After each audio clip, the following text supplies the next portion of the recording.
Alam ko na. Ito pala ang puwersa na mula sa galit niya. Panonoorin lang muna kitang lumaban sa kanila.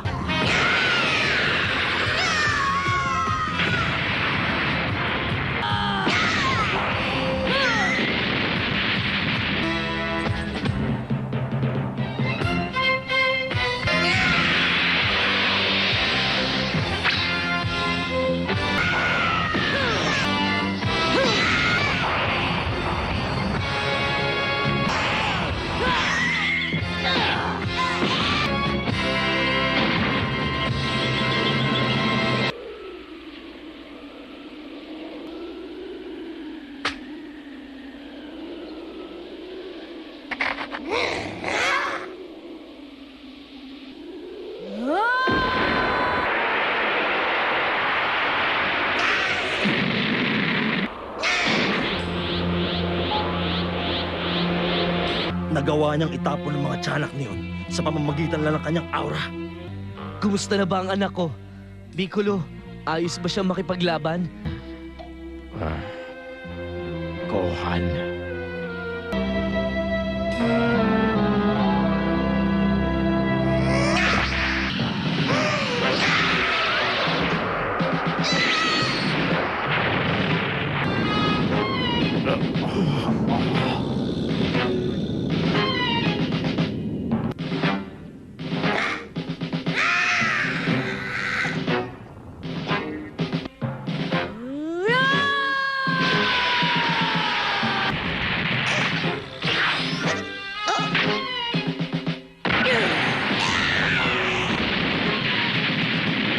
Sinabi ko na sa inyo, hindi ko kayo patatawarin.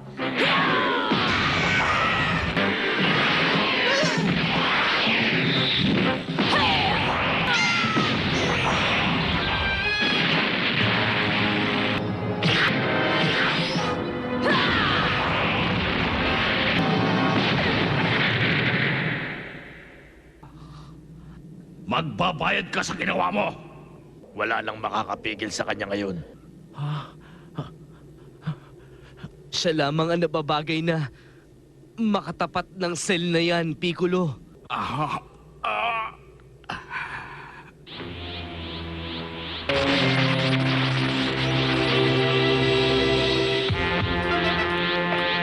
Pinatunayan sa kanilang lahat ni Gohan na sadyang napakalakas ng pwersa niya. Si Gohan kaya ang magtatagumpay o si Cell kaya ang magwawagi sa bandang huli.